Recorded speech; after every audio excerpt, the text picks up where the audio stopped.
was a TJC orientation or? No, we're talking about clinicals. Oh, clinical orientation. I got you. Yeah.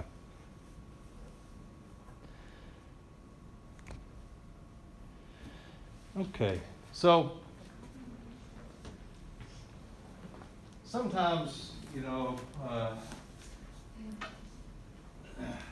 patient can't stand, patient can't roll, patient can't sit up.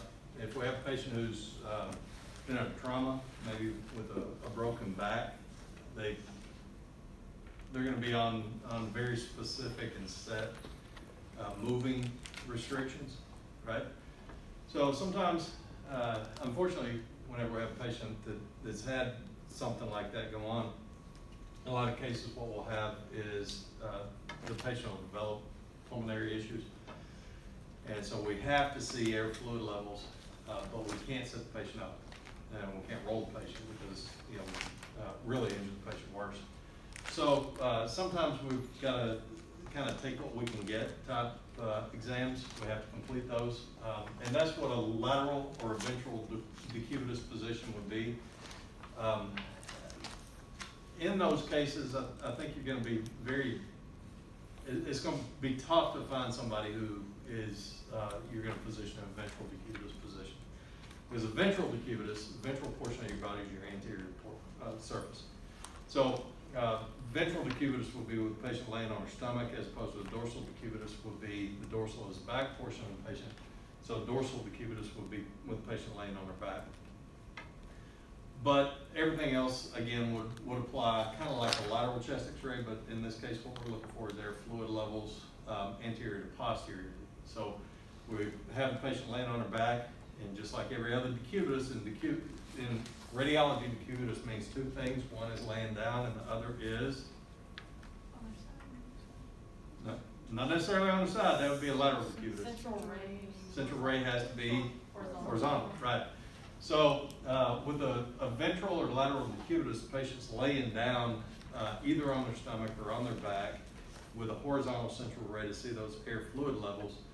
And it's kind of a last resort type thing in chest x-rays. Patient just cannot stand up, can't sit up, can't roll. So how do we do this? Well, we do it with a lateral decubitus with the patient either laying on their stomach or on their back. So in my entire career, I've shot exactly 0 ventral or dorsal decubitus chest x-rays for air fluid levels. So it's pretty few and far between and pretty rare, but it is still testable on the registry. And that's what you're looking at there is air fluid level.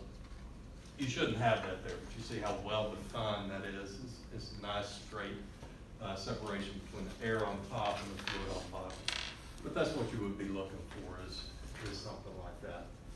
If, in the event the patient couldn't stand up. Also, sometimes, just so you know, we do shoot AP supine chest x-rays. Like on a trauma, the AP supine, we're not going to set the patient up until the patient's cleared and stable, right? So they've been in a bad car wreck, and usually the first thing we're going to shoot is chest x-ray. And the reason for that is, it doesn't really matter what else the patient's has going on. If they got a broken femur, even if they're bleeding out from a broken femur, if they're going to suffocate because both of their lungs are collapsed, it doesn't really matter that they've got a bad broken femur, right? If they're not going to live for the next 3 minutes, then that can be secondary to the chest x-ray. So our part, most of the time on a trauma, is going to be a chest x-ray.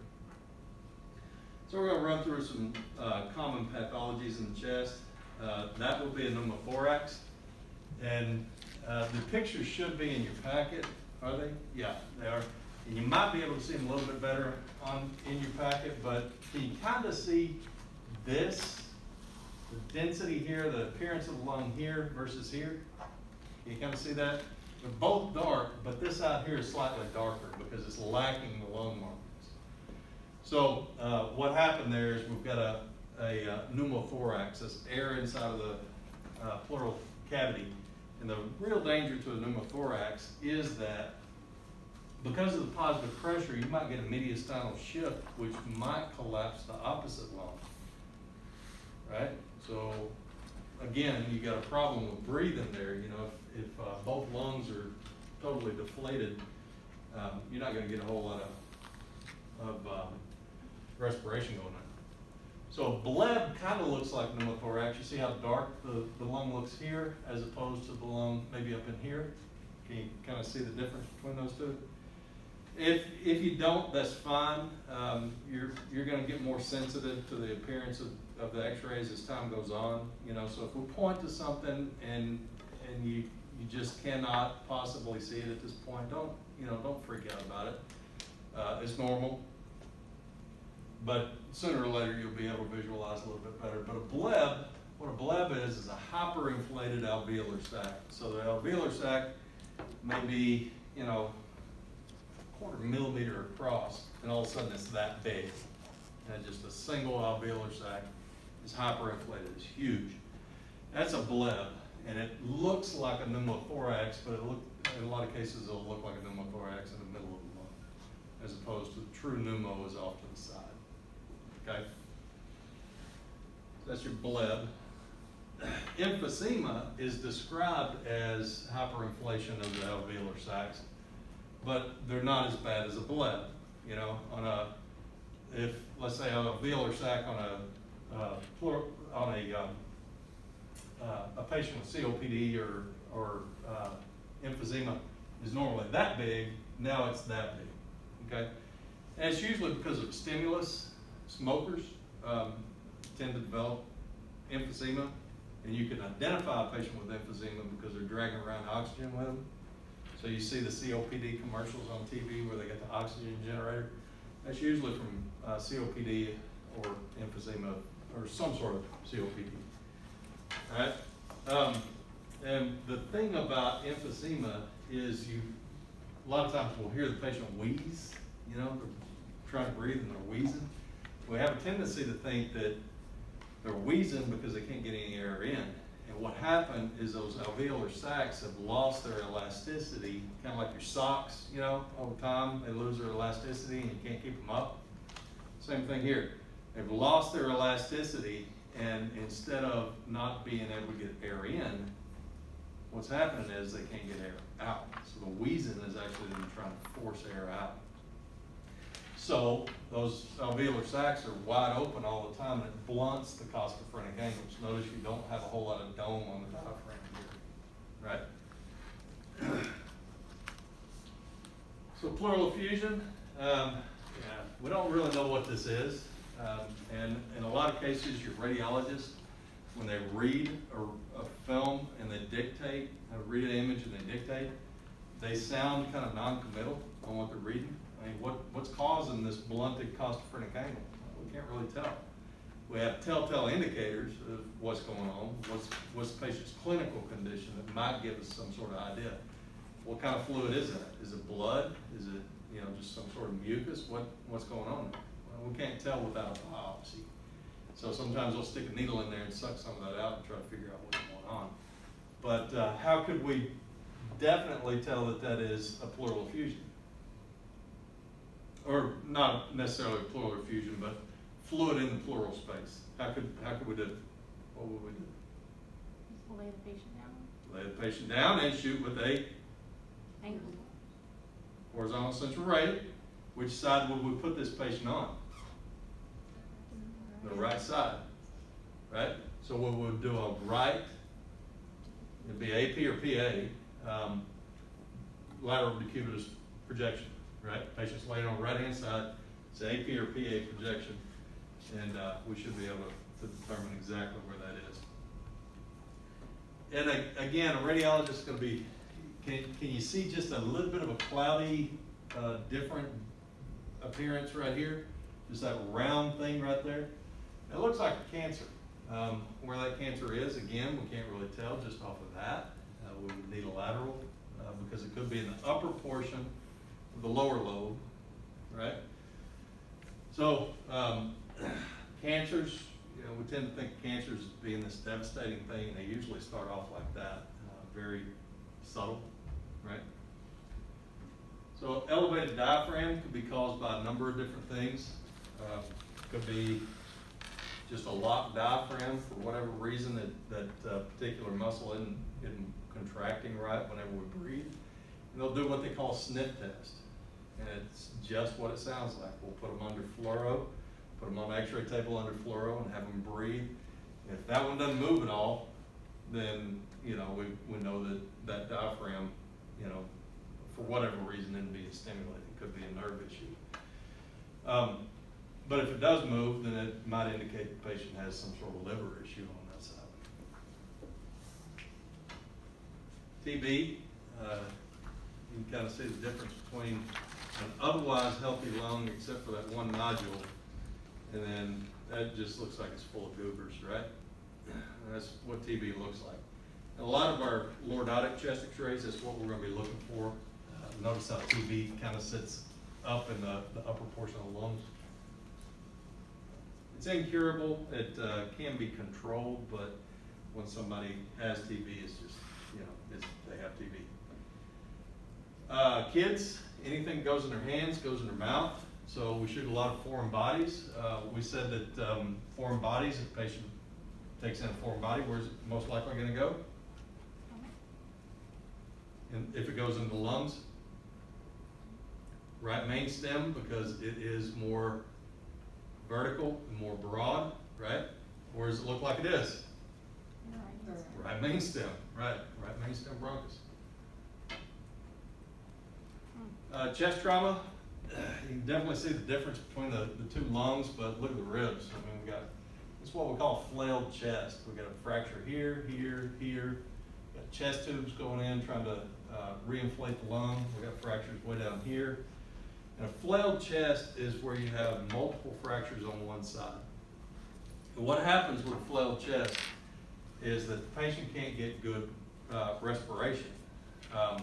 When you breathe in, you exaggerate that negative pressure, so you inhale, and what should happen is the rigidity of the lungs should provide resistance, so that, you know, to the movement of to the thoracic cavity, so that whenever you drop that diaphragm, it creates that negative pressure and you inhale.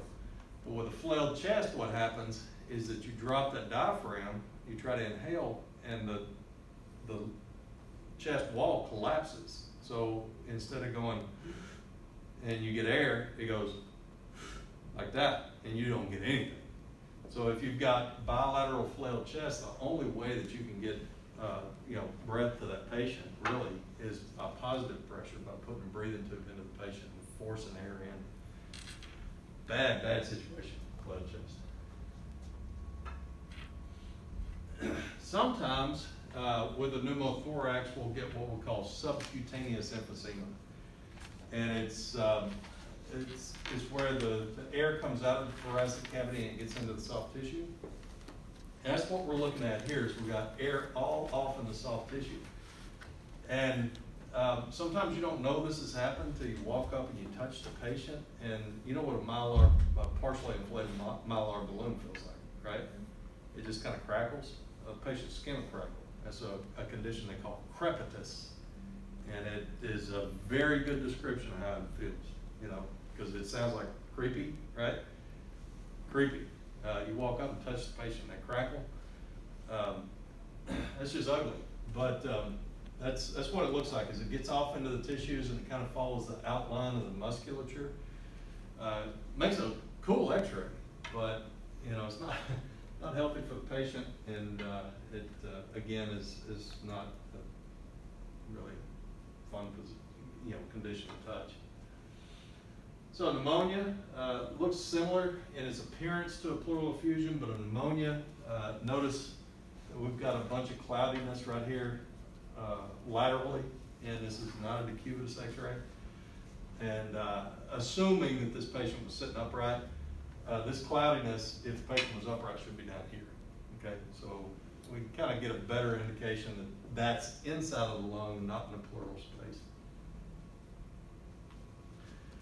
RSV, children have, and this is truly a case of RSV.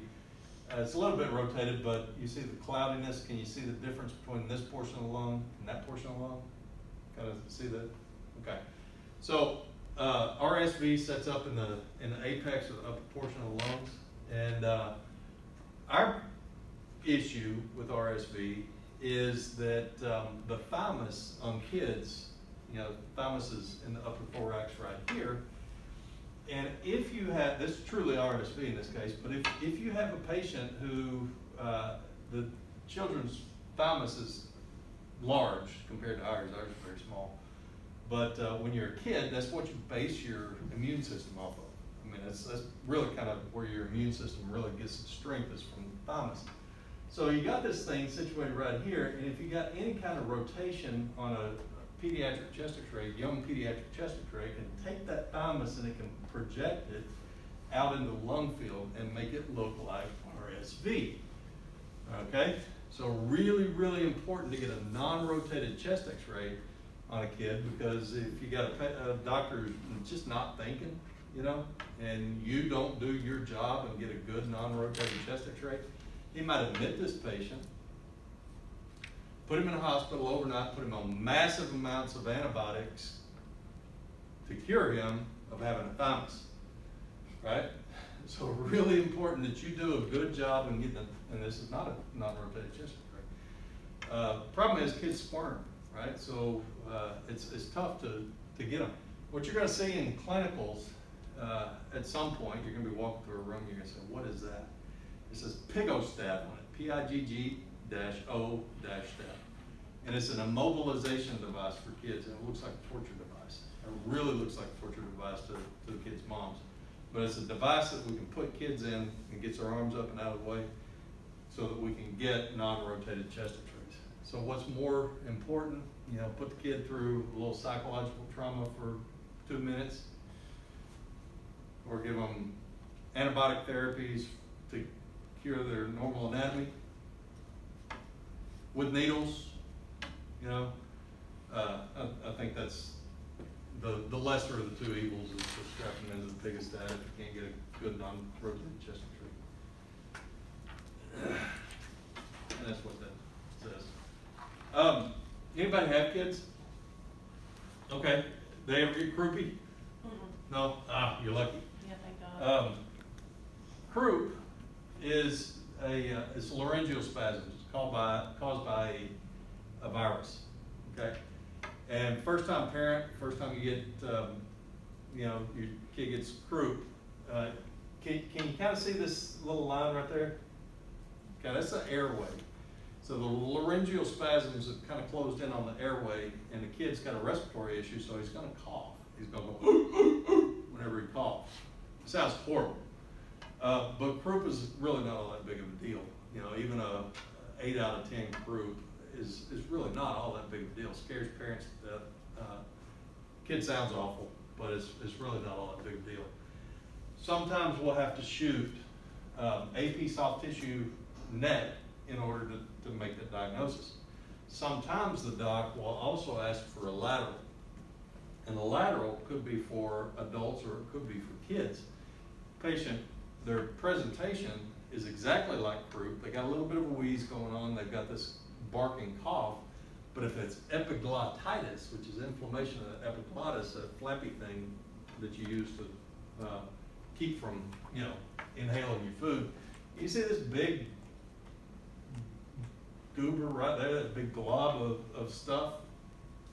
So you got airway coming down, and then that's that.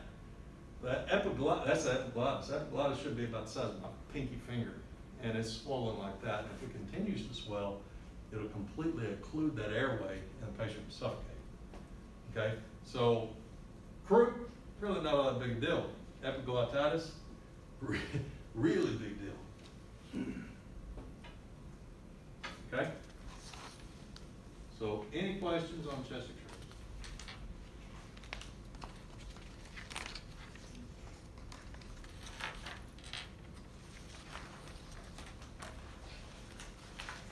Chapter 4 is significantly shorter than chapter 3, and there's only just a few views we're going to do of the abdomen. So we'll talk about the abdomen, we'll talk about the abdominal pelvic cavity, extends from the diaphragm to the pelvis, and it's really two parts. Is the abdominal cavity, and it is the pelvic cavity, but we just refer to it as the abdominal pelvic cavity. It contains a lot of stuff. So you got stomach, small intestine, large intestines, which that takes up most of the abdominal pelvic cavity. You got liver, gallbladder, spleen, pancreas, and kidneys, all in the abdominal pelvic, or in the abdominal cavity. And then the pelvic cavity, you got the rectum, sigmoid, urinary bladder, some of the reproductive organs are in the pelvic portion. So the peritoneum is a double-walled membrane that is kind of to the abdominal cavity as what pleura is to the thoracic cavity. You got an inner layer, which is your visceral pleura. Outer layer is peritoneum, rather. Outer layer is the parietal peritoneum. And you've got structures that are outside of the peritoneum, and that's what we call the retroperitoneal space. Like kidneys and a portion of the pancreas lies in the retroperitoneal space. So just a frontal view, lateral view of the abdominal pelvic cavity.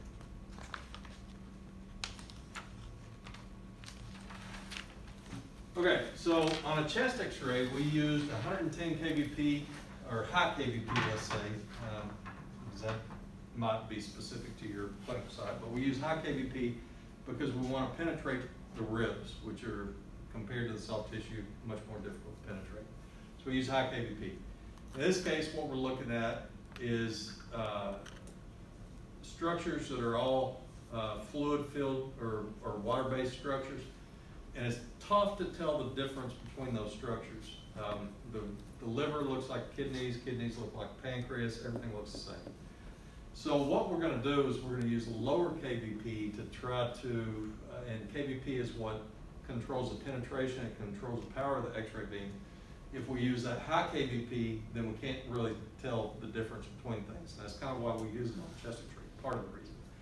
But in the abdomen, what we're going to do is we're going to use lower kVp so that we can hopefully see more of that tissue density difference.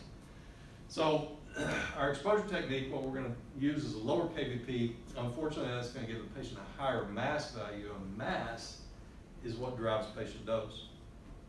So the patient dose on an abdomen is going to be significantly higher than what it was on kVp, or a chest x-ray, because of increased kVp and decreased mass on chest x-ray as opposed to the decreased kVp and increased mass on the abdomen.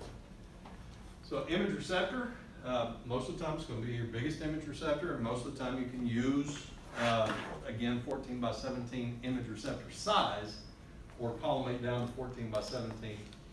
And unless you've truly got a hypersthenic patient where you need to shoot two crosswise, pretty much most of the time your abdominal x-rays you're going to shoot lengthwise.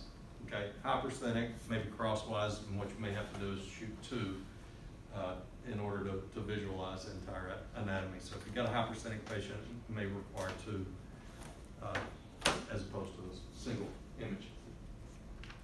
Source to image receptor distance, almost always going to be 40 inches. Some of your techs, you may see some of the upright abdomen, sometimes shot at 72 inches, and there's really kind of a legitimate reason for that, and we'll talk about that here in a bit. Make sure you use your markers, make sure you use radiation protection where you can. And most of the time your radiation protection is going to be your collimation, but you can use shielding. Just make sure the shielding doesn't interfere with the image. In this case, if we're shooting the abdomen, there's really not a good way to shield the ovaries. You might be able to shield the testicles, and you could definitely shield the breast, but you know, really the abdominal pelvic reproductive organs would be tough to shield and not get it in the way of the image. So the purpose for radiation protection shielding is to lower the patient dose and protect organs that don't need to be exposed. But if you shield, and in shielding you interfere with the diagnosis, you're going to make a repeat. Okay, So how much dose did you really save the patient? If you have to go back and reshoot because you got the shield in the anatomy? None. As a matter of fact, you pretty close to doubled the patient exposure. So remember that radiation protection not only means shield, but it also means knowing when not to shield, okay? Your patient instructions here, you're gonna see a bit of a difference between what the textbook says, and I think the textbook is right, and what a lot of your hospitals are doing nowadays because radiologists want you to do this. All right, so when we make an exposure on the abdomen, you take in a big deep breath and what happens? Diaphragm drops. You don't compress fluid, so if you drop your diaphragm, where's all this go? You can look down and see. Taking a big deep breath and it goes, where's it go? Look out. Straight out, right. So what we're going to talk about in physics and imaging is that the interactions inside of the patient. What you've got is either an x-ray is going to enter the patient and it's going to stop, and that's going to give us our lighter images on the x-ray. It's going to stop, or it's going to penetrate straight through without touching anything, or it's going to hit and it's going to bounce off in a direction we don't want it to go. Okay, that's what we call scatter radiation. So anything that increases the thickness of something that we shoot through increases the likelihood that we're going to scatter more of those x-rays, okay? So by the textbook, what we want to do is we want to have a patient take in a big deep breath, blow it all out, and make the exposure at the end of expiration for an abdomen. Some of your doctors want you shooting on inspiration because what happens is that it compresses the abdomen and you can see more of the tissue by pushing it all together. So know what your doctors want, and if you happen to be shooting a KUB with somebody tomorrow and they say take in a big deep breath and hold it, what are you not going to do? Say anything. Yeah, you're not going to say no. They got to blow it all the way out because it's the radiologist's preference. Radiologist, even though this is textbook and it's legit, the radiologist is who's making the diagnosis on the image, so you got to follow his protocol. All right, so KVP, if it's too high, it's going to over-penetrate. So what we want to be able to visualize is the lower border of the liver. Good luck seeing that. Psoas muscles, you'll be able to pick those out probably by the end of the semester. The kidneys, you'll probably be able to pick out between this semester and next semester. The ribs should be pretty obvious. Transverse process of the lumbar vertebra, you may be able to see right away. So most of the time it's going to be a 14 by 17 image receptor size, but remember, there's two rules to image receptor size. One is image receptor size to fit the part. That's number one. And number two is that projected field size never, ever to exceed the size of the image receptor, right? So if you have a smaller patient, then you're going to use less of your image receptor, or you're going to use a smaller image receptor size.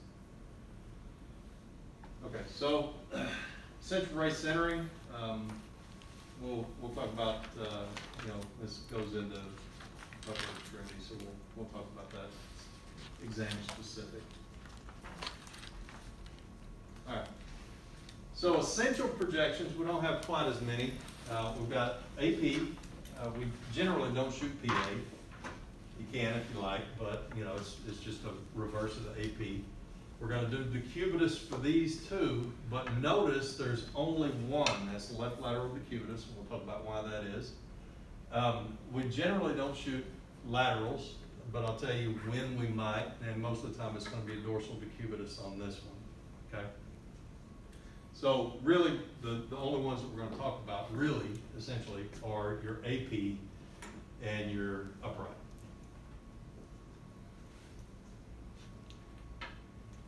Okay. So sometimes a doctor will order, usually ER doc, will order what they call abdominal series. And what you want to do with there's a couple of different things. One, sometimes the hospital will have similar exams, but they're not exactly the same. Like I've worked in hospitals that had two different exams. one was abdominal series and one was acute abdominal series. Okay, so acute abdominal series, which I usually say is an AAS for acute abdominal series, is 3 specific views. That will be an AP chest or a PA chest X-ray if the patient can do it. PA chest X-ray in a flat and upright abdomen. Okay, so acute abdominal series usually 3 views. If a hospital just has abdominal series, sometimes that's just going to be a flat and upright abdomen. So know your hospital protocols. If you don't know, certainly ask.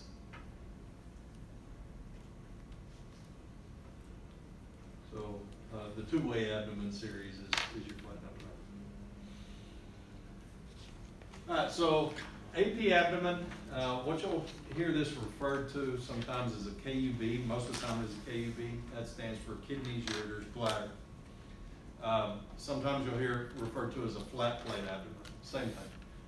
All right, so what we're going to do is we're going to put the patient on the X-ray table, or if we're portable, they're just going to be laying on their bed and put the image receptor underneath them. If you elevate the patient's knees, maybe put a roll of towels under the knees, or one of those triangle sponges you might have seen in lab. It will relieve the lumbar strain, and in your older patients, sometimes it'll make the difference of whether or not they'll be as cooperative. So support the knees, reduce strain, ensure the symphysis pubis is included, so you want to make sure that you get all the way down to the bottom of the pelvic cavity. The symphysis pubis is where the anterior pelvic bones, which is really the bottommost portion of the pelvis, come together. Okay, so what you want to see on the most inferior border of your image receptor is right there. Okay, so you want to make sure you get as much of the abdomen vertically as possible, all the way down to the symphysis pubis. So for tall patients, sometimes you may have to do a bladder shot to include that. You might have positioned perfectly, but they're so tall that you didn't get the inferior most portion of the abdominal pelvic cavity. Most patients you can center to the iliac crest. Iliac crest is what a lot of people refer to as their hip. You put your hand on your hip, you put it up here. Your hip is really the ball and socket joint down here. But what a lot of people refer to as their hip, or just below their waist, right, is the iliac crest. So what you're going to do is you're going to poke around on the patient. Tell them you're going to, because people are goosey. So you start poking on them, and they may be ticklish, And if they're ticklish, sometimes they'll tighten up. It makes it tough to feel for that, okay? So tell them what you're doing, and you feel for that. And you put the center of the image receptor right at the iliac crest. Okay, that should include the symphysis pubis and as much as that of the abdomen as possible. If you've got a patient who is hypersthenic and you need to shoot 2 crosswise, what you're going to do is you're going to put the top of the image receptor, the iliac crest, for one, and then the bottom of the image receptor just below the iliac crest for the other one, so that you've got 2 that overlap. Okay. But if you're using a patient, or you can use a 14 by 17 image receptor lengthwise, then you're going to be here with the middle of the iliac crest right there. Also, if you have a hypersthenic patient, you're going to see some patients that just defy, you walk in and they're legitimately, here's the tabletop, and these patients are this thick. And you walk in and you go, what do I do now? Because you're never going to find the iliac crest on those patients. But what you can find is this thing, and that's what we call the ASIS. It stands for the anterior, because it sticks out front, superior, because it's higher than the posterior inferior iliac spine. So it's anterior superior iliac spine is this thing right here. So even if you've got a hypersthenic patient, you most of the time can feel for that. You can find that. Okay, and that's a bone that you've got, very thin people you can see sticking out of the front right there. Is what that is. So you can find that. You may still have to mash on it, but that is only going to be about 2-3 inches below the iliac crest. So if you can't find the iliac crest, find that and just go above it 2 or 3 inches. Okay, should give you the same thing. So central ray perpendicular to the image receptor. Make sure that the mid-sagittal plane's level and at the level of the iliac crest. Hypersensitive patients may require 2 crosswise. Evidence of proper collimation. You want to be able to visualize the spinous process, which is the bone that sticks out of the back of the spine, right in the middle of the vertebra. We'll take a look at that here in a second. No rotation. You're going to look again at the spinous process, and you can also look at the iliac crest and the iliac wings. So if you've got no rotation, what you should see is symmetry of the anterior pelvic bones and symmetry of the iliac wings. But whenever you rotate, notice this one becomes more vertical, and in becoming more vertical, it looks like it's, you know, smaller, right? As opposed to this one, looks like it gets wider. So you're going to determine rotation by looking at that, whether or not you're rotated.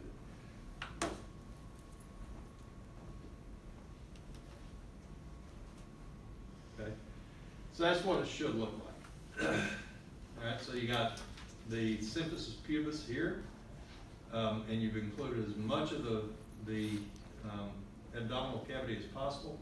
And this is really an ideal X-ray.